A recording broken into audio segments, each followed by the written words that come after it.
Si di-mute, Pak. Terima kasih Tuhan, kami bersyukur buat kasih setia-Mu. Kalau kami masih diberikan kesempatan untuk hari ini, untuk kami bisa beribadah, semua karena kemurahan Tuhan. Itu sebabnya Tuhan, kami mau membuka hati untuk kami menerima kebenaran firman-Mu, karena kami percaya pada mulanya adalah firman, dan firman itu bersama-sama dengan Allah, dan firman itu adalah Allah sendiri. Terima kasih Tuhan, terima kasih Allah Roh Kudus, Kau hadir di tengah-tengah kami, Engkau mengurapi kami semua.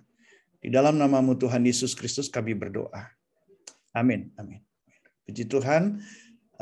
Shalom teman-teman yang dikasihi Tuhan. Saya berharap semua dalam keadaan baik, ya. Kalaupun dalam keadaan yang tidak baik, saya percaya Tuhan tetap baik, bahwasanya untuk selama-lamanya kasih setianya. Puji Tuhan. Nah, Bapak Ibu Saudara kasih dalam Tuhan, kita masih ya beribadah lewat online, ya. Tetapi kita percaya bahwa kalau ikan di dalam kolam, bunga tumbuh di tengah taman. Ya, kalau kasih sudah begitu mendalam, ketemu lewat online, tetap aja berasa nyaman. Ya, puji Tuhan. Ya, baik. Hari ini saya ingin berbagi kepada teman-teman semua. Tapi sebelum saya berbagi, kalau boleh tahu, waktu saya berapa menit ya, Bu Imelda? Sampai 12.45 atau 50, Pak. 12.45 atau 12.50 ya? Ya. Oke, baik. Terima kasih. Saya coba membagikan firman Tuhan dengan cara SPBU ya. Singkat, padat, berbobot, urapan. Oke. Ya, hari ini saya ingin berbagi kepada teman-teman semua tentang satu hal, yaitu mengatasi kemarahan. Ya, kalau kita bicara marah, saya kira ini merupakan satu tindakan yang yang sering terjadi ya, yang sering terjadi di luar kendali kita. Setiap kita pernah marah, bukan? Ya, siapa di sini yang nggak pernah marah selama bulan Juli ini? Ada? Kalau ada yang nggak pernah marah, ya ini marah bukan soal marah besarnya ya. Pokoknya besar kecil yang nggak pernah marah deh selama bulan Juli ini ada. Ya. Nah, setiap kita bisa mengalami yang namanya marah ya. Kita pernah marah sama pasangan kita ya, mungkin juga dengan anak kita ya, atau juga sama relasi bisnis kita, atau mungkin ada yang pernah marah kepada Tuhan. Ya, karena masa pandemi ini belum berakhir, ditambah lagi resesi ekonomi, ya, bisnis ini makin lama makin berat, ya, belum lagi ancaman inflasi dan lain sebagainya, ya, banyak deh hal-hal yang dapat membangkitkan kemarahan seseorang, ya. Nah, tetapi hari ini kita mau belajar sama-sama, ya, sebagai orang percaya, hidup kita harus berpusat dan punya ketepatan dalam Kristus dan firman-Nya. Supaya apa?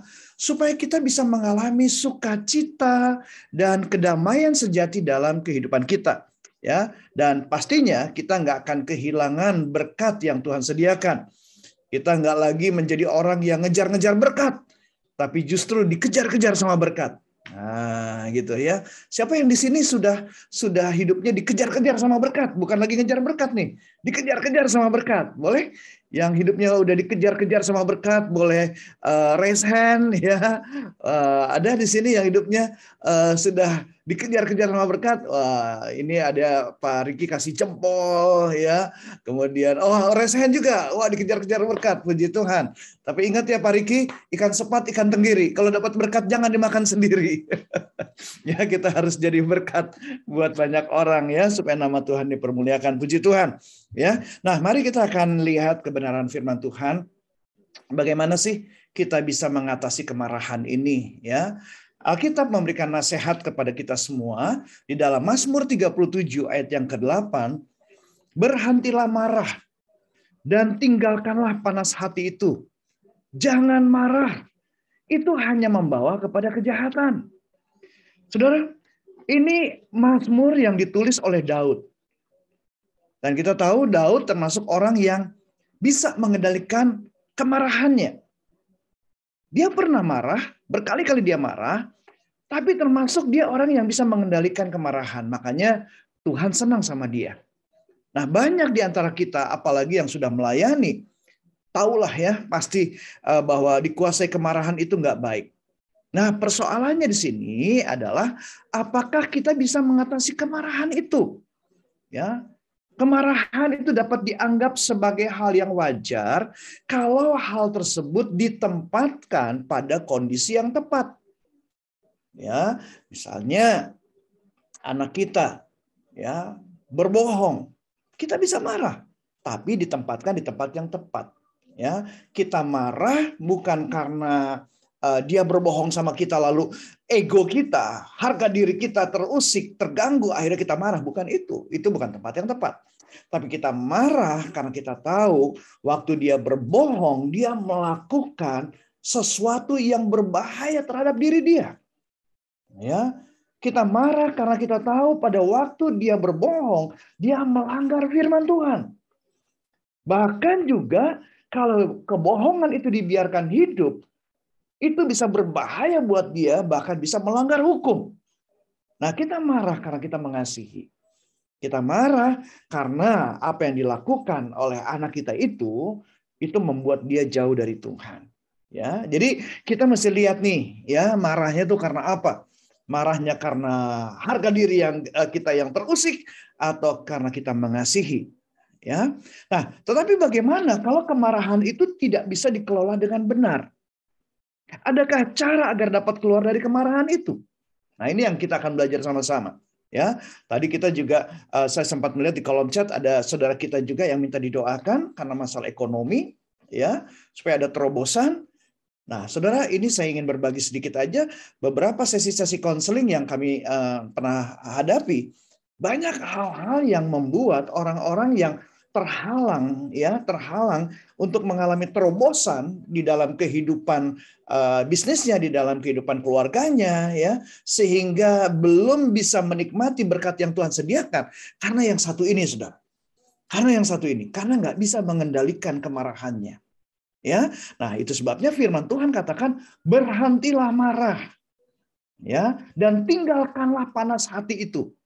Jadi ini nggak main-main nih, ya, berhenti dan tinggalkan panas hati itu, ya. Bukan berarti kita nggak bisa marah, nggak bisa kecewa, bisa, tapi Tuhan mau berhenti dan tinggalkan itu, ya, karena marah, sakit hati, kecewa, mampir boleh, ya, nginep jangan, apalagi diajak hidup bersama. Haram hukumnya, gitu ya. Oke, ya. Jadi marah, kecewa, sakit hati mampir boleh, ya, tapi nginep jangan. Jangan dikasih nginep di dalam hidup kita. Apalagi diajak hidup bersama. Haram hukumnya, ya. Oke, yang setuju sama saya boleh kasih jempolnya dong. Jempol virtualnya juga boleh. Oke, ya. Jangan dikasih nginep dia, gitu. Mampir aja, nggak apa-apa mampir. Tapi setelah itu suruh dia pergi. Nah, caranya gimana? Yuk kita belajar sama-sama. Bagi saudara khususnya yang belum bisa mengatasi kemarahan dengan benar. Nah, hari ini ada kabar baik buat saudara, ya. Nah, ada 5 cara bagaimana kita bisa keluar dari kemarahan, mengatasi kemarahan. Kuncinya adalah sabar, ya. Sabar kita tahu ya arti sabar, tapi sabar yang saya maksudkan di sini adalah sebuah akronim, sebuah singkatan yang dimana S-nya adalah sebaiknya menghindar. Yang kedua, atasi perasaan atau emosi. Yang ketiga, B-nya adalah berdoalah. Dan yang keempat, A-nya adalah ambil keputusan mengampuni. R-nya adalah relakan. Yuk, kita lihat satu persatu ya. Yang pertama adalah sebaiknya menghindar sebelum kemarahan meledak. Nah, kita kan bisa tahu nih kondisi hati kita kayak gimana nih. Ya. Nah, kalau kita udah mulai berasa nih, wah ini kayaknya nih udah mulai mendidih nih, gitu kan? Sebaiknya menghindar. Ya, artinya begini, kalau kita sedang berselisih paham dengan seseorang, siapapun dia, Apakah itu pasangan kita, apakah itu teman kita, apakah itu ya siapa aja deh. Saudara, memang kita perlu menyelesaikan masalah yang ada secepat mungkin. Oke? Tapi sangat penting bagi saudara dan saya terlebih dahulu menenangkan diri. Sehingga masalah itu dapat diselesaikan dengan kepala dingin. Jadi kalau lagi mulai panas nih, hindari dulu. Jangan paksakan untuk menyelesaikan masalah secepat mungkin. Nah, menahan diri untuk tidak mengatakan sesuatu. Nah, ini mesti dikunci nih. Ya, mulut kita termasuk jari kita ya kalau lagi chatting nih. Ini tahan dulu nih. Ya, tahan diri kita untuk mengatakan sesuatu atau untuk mengetik sesuatu di saat emosi memuncak itu adalah sangat baik. Ya, Salomo dia menulis di Amsal, dia katakan begini di dalam Amsal 17 ayat 14, memulai pertengkaran adalah seperti membuka jalan air. Jadi undurlah sebelum perbantahan mulai. Ya, mulai menghindar ya sebelum kemarahan meledak. Mata sepet bikin mata merah. Jadi orang jangan cepat marah. Gitu ya. Jadi ini yang pertama ya, sebaiknya menghindar dulu. Kemudian yang kedua adalah atasi perasaan atau emosi. Ya. Nah, Saudara, kita itu menghindar bukannya kita menghindar tuh pasif, enggak. Kita menghindar itu untuk mengatasi perasaan dan emosi sambil kita mulai memfokuskan pikiran kita kepada Tuhan yang adalah penolong kita. Karena apa? Karena fokus pada kesalahan dan sakit hati.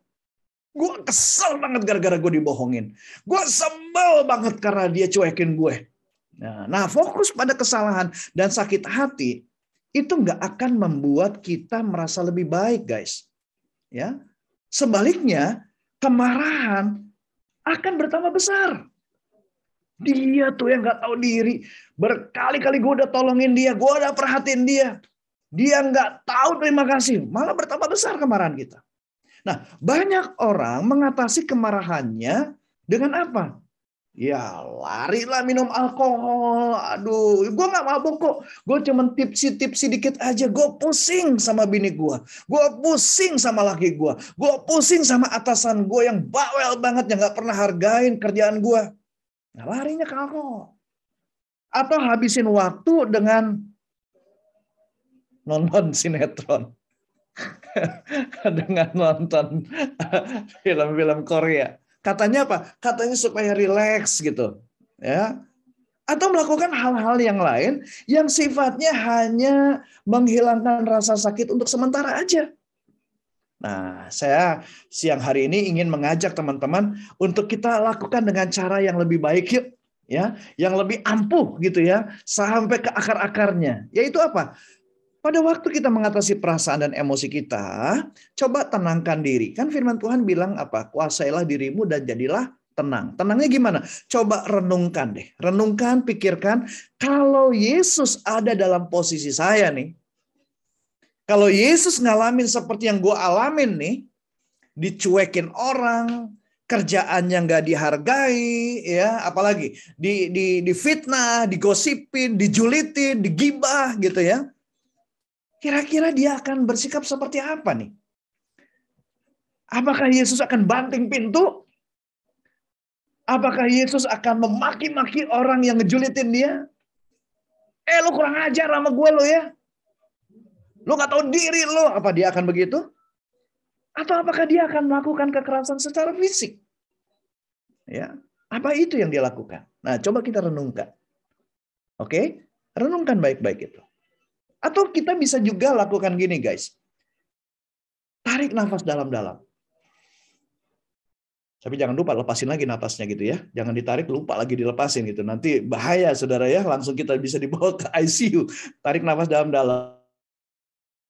Terus sudah gitu lepaskan. Karena begini teman-teman. Ternyata ada banyak manfaat. Waktu kita menarik nafas dalam dan melepaskannya perlahan-lahan. Itu bisa mengurangi stres. Dan itu tidak hanya bermanfaat untuk organ pernafasan kita aja. Menarik nafas itu dapat juga membantu mengurangi rasa sakit. Nah, ketika kita bernafas dalam-dalam, kadar nitrous oxide dalam darah itu akan meningkat. Nah, nitrous oxide adalah senyawa yang sering digunakan sebagai obat bius untuk beberapa prosedur medis tertentu. Oke, jadi cara yang kedua ini ya, setelah kita menghindar, lalu kita fokus pada Tuhan, ya. Kita mulai tarik nafas dalam-dalam, kita lepaskan, ya. Nah, rasakan deh, alami. Ada sesuatu yang berbeda kita alami. Kita bisa lebih tenang dan lebih kuat di dalam menghadapi situasi itu. Karena makan kue sus, makan ketan. Di dalam Yesus ada kekuatan. Itu ya. Oke, itu yang kedua ya. Yang ketiga, untuk mengatasi kemarahan ini supaya nggak berlarut-larut, nggak membuat masalah jadi tambah besar. Yang ketiga adalah berdoalah. Ya, berdoalah. Memohon ketenangan. Jadi doanya kita mohon ketenangan dari Tuhan. Ya, kita menghindar sekali lagi guys, bukannya pasif tapi aktif. Mulai fokus kepada Tuhan, bukan kepada masalah. Ambil waktu untuk tarik nafas, buang nafas dengan teratur. Nah, dengan berdoa, itu kita akan mendapatkan kedamaian dari Tuhan.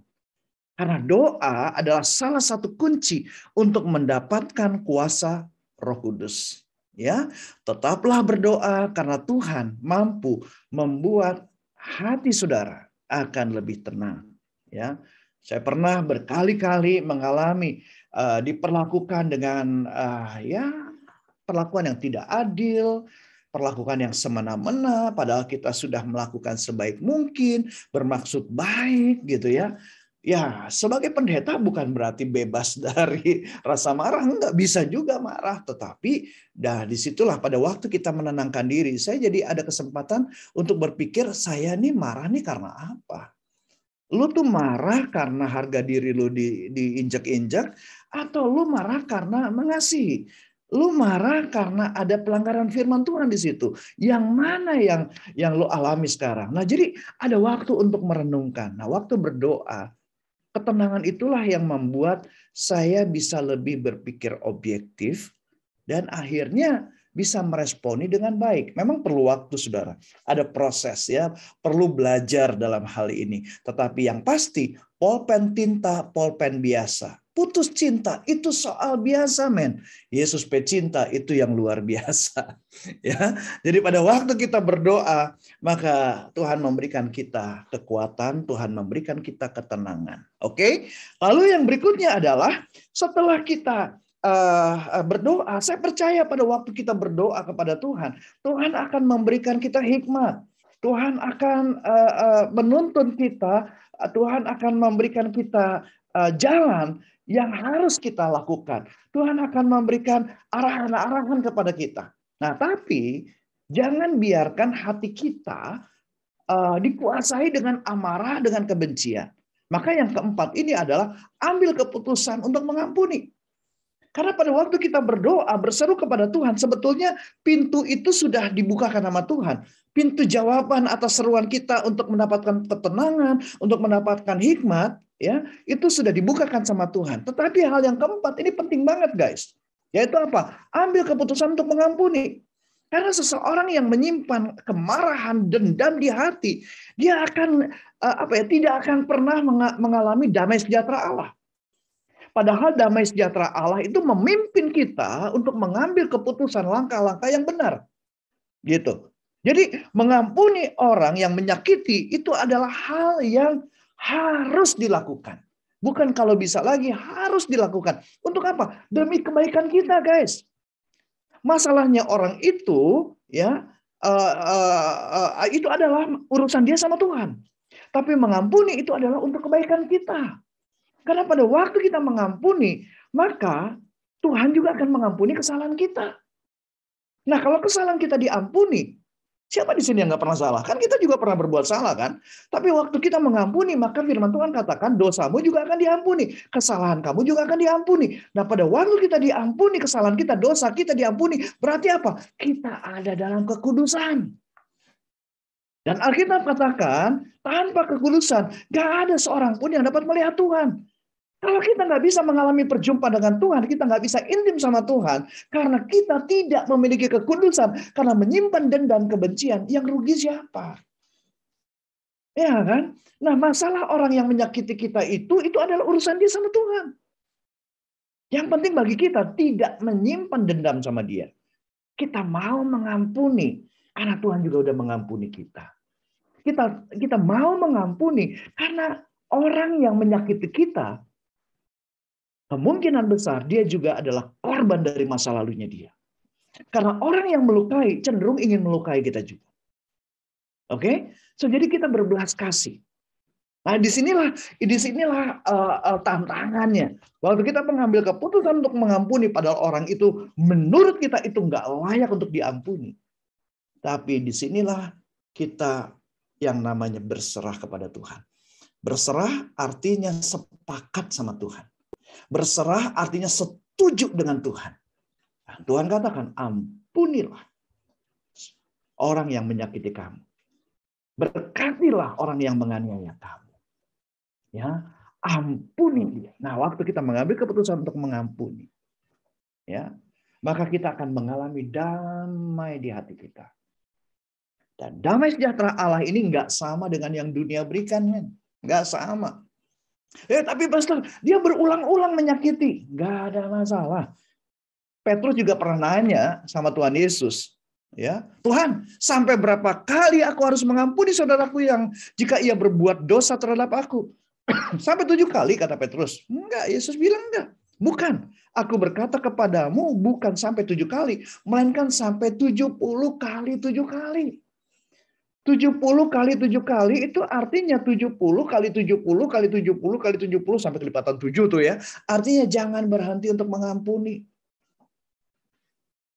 Aduh, susah dong Pastor.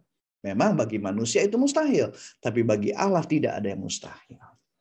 Jadi kalau kita terkoneksi terus sama Tuhan, kita mengalami kelimpahan kasih-Nya, maka kita akan diberikan kemampuan untuk terus-menerus mengampuni.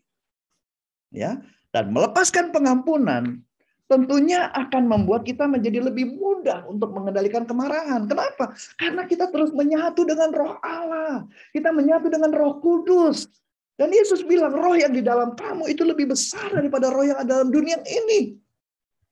Dia yang akan memberikan kita kemampuan untuk menjalani kehidupan yang tidak sesuai dengan apa yang kita harapkan. Ya, jadi pengampunan itu akan memberikan kita kebahagiaan keluar dan kebahagiaan ke dalam. Karena pada waktu kita mengampuni, kita tetap terkoneksi dengan Tuhan. Makanya masalah itu sebetulnya bukan ada di luar, men. Masalah itu sebetulnya ada di dalam kita.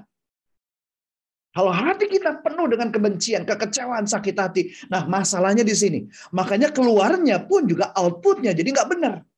Tapi kalau di dalamnya beres, di dalamnya itu benar, di dalam itu penuh kasih Allah, di dalamnya penuh dengan sukacita Allah, di dalamnya itu penuh damai sejahtera Allah, keluar masalah yang tidak sesuai dengan kita harapkan, itu bukan masalah buat kita.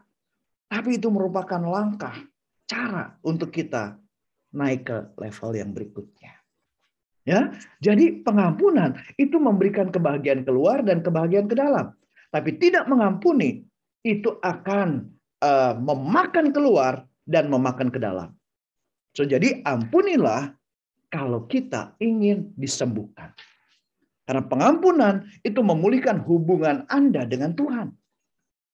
Yesus berkata, karena jikalau kamu mengampuni kesalahan orang, Bapamu yang di surga akan mengampuni kamu juga.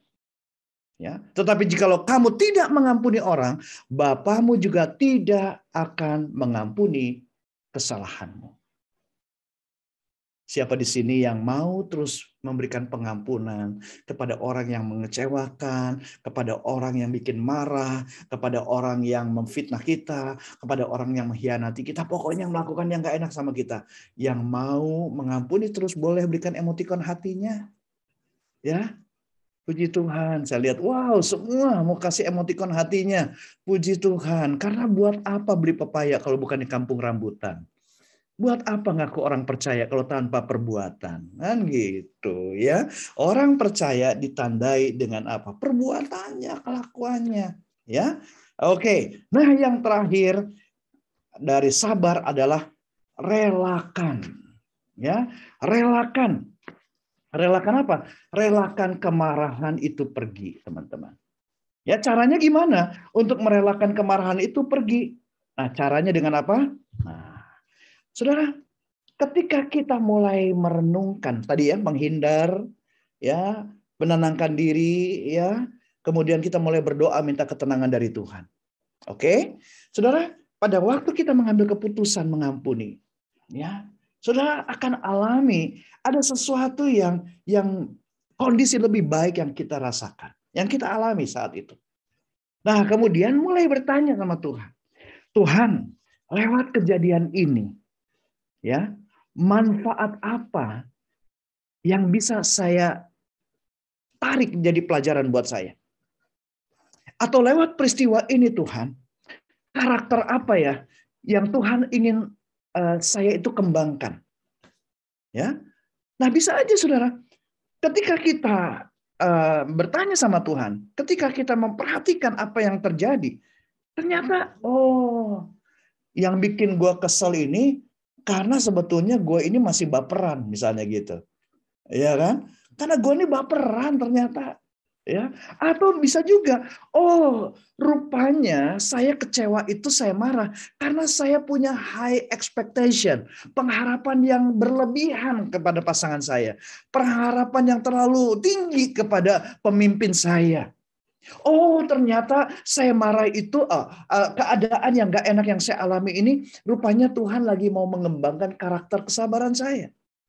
Gitu. Ternyata lewat peristiwa ini Tuhan lagi mengembangkan karakter kemurahan hati saya. Ini lagi dikembangkan. Pasti ada manfaat yang kita bisa ambil, teman-teman. Kalau hati kita sudah tenang, hati kita damai. Gitu. Tapi kalau hati kita masih panas, hati kita marah, kita nggak pernah bisa melihat titik terang yang Tuhan tunjukkan sama kita. Jadi ambil manfaat itu. Oke? Nah, cara kedua untuk merelakan kemarahan itu pergi dengan apa? Mengucap syukur. Jadi pada waktu, ternyata gue ini ngalamin seperti ini, Tuhan lagi kembangkan karakter kesabaran gue. Nah, mengucap syukur, Tuhan terima kasih. Lewat kejadian ini, saya belajar untuk lebih sabar. Tuhan terima kasih, bersyukur. Ternyata saya ini masih baperan Tuhan. Tuhan tolong saya supaya saya bisa belajar lebih baik lagi. Menjadi pribadi yang lebih baik lagi. Enggak jadi baperan. Enggak bawa perasaan, tapi bawa perubahan. Nah, bapernya bukan bawa perasaan, tapi bapernya adalah bawa perubahan. Nah gitu kan. Beda kan gitu kan. Nah jadi teman-teman, Mazmur 100 ayat yang keempat mengatakan, masuklah melalui pintu gerbangnya dengan nyanyian syukur. Ke dalam pelatarannya dengan puji-pujian. Bersyukurlah kepadanya dan pujilah namanya. Jadi untuk merelakan kemarahan itu pergi dengan mengucap syukur, kita akan diberikan kekuatan. Tuhan akan membawa kita masuk dalam hadirat Tuhan. Ya, dengan mengucap syukur. Sekalipun ibadahnya masih melalui secara online, tapi Roh Kudus adalah Tuhan yang maha hadir. Dia bisa membawa Ibu Kartini, Tuhan bisa membawa Ibu Imelda, Tuhan bisa membawa Pak Riki, langsung masuk dalam hadirat Tuhan. Ketika kita mengucap syukur. Amin. Jadi dua hal inilah yang akan memberikan kita kemampuan untuk merelakan kemarahan itu pergi. Ambil manfaat yang baik lewat peristiwa yang tidak baik itu. Dan marilah mengucap syukur. Karena beli pepaya di Jalan Malabar, orang percaya pasti sabar. Tuhan Yesus memberkati. Mari kita berdoa ya. Tuhan, terima kasih untuk siang hari ini kami bisa belajar sesuatu bagaimana untuk kami bisa mengatasi kemarahan. Aku berdoa Tuhan saat ini untuk setiap teman-teman yang mungkin masih bergumul untuk mengatasi kemarahan. Yang hubungannya terganggu dengan mungkin pasangannya, mungkin dengan atasannya, mungkin dengan teman kerjanya, atau siapapun, karena masih belum bisa mengendalikan kemarahannya ini. Masih menyimpan ada sakit hati, ada kekecewaan. Aku berdoa ya Tuhan hari ini, kiranya kasih-Mu memulihkan. Pulihkan ya Tuhan, setiap anak-anak-Mu yang masih dikendalikan oleh kemarahan ini. Dan berikan kami kemampuan Tuhan, untuk kami dapat mengatasi kemarahan dengan caranya Tuhan. Yang hari ini Tuhan ingatkan kepada kami, ada 5 hal di dalam kata sabar ini. Untuk kami bisa menghindar dengan cara yang benar. Untuk kami dapat mengatasi perasaan kami, emosi kami untuk lebih tenang dan fokus kepada Tuhan. Dan kami mulai berdoa, berseru kepada Tuhan. Dan kami diberikan kemampuan oleh Tuhan untuk bisa mengampuni dan bisa merelakan kemarahan itu pergi. Terima kasih Tuhan untuk setiap teman-teman yang baik di dalam persekutuan ini. Kami percaya Tuhan, setiap anak-anak-Mu semakin hari, semakin bertumbuh, semakin dewasa di dalam Engkau. Semakin sehat dan kuat di dalam Engkau. Di dalam rumah tangga, di dalam pekerjaannya. Diberkati Tuhan berlimpah-limpah. Dan bahkan menjadi berkat dimanapun mereka berada. Menjadi garam dan terang. Lewat kehidupan setiap anak-anak-Mu di PD Ribka ini Tuhan. Nama Tuhan ditinggikan, nama Tuhan dimuliakan. Terima kasih Tuhan. Di dalam nama-Mu Tuhan Yesus Kristus kami berdoa dan mengucap syukur. Mari yang percaya dan mencintai Tuhan kita katakan bersama-sama. Amin. Tuhan Yesus memberkati.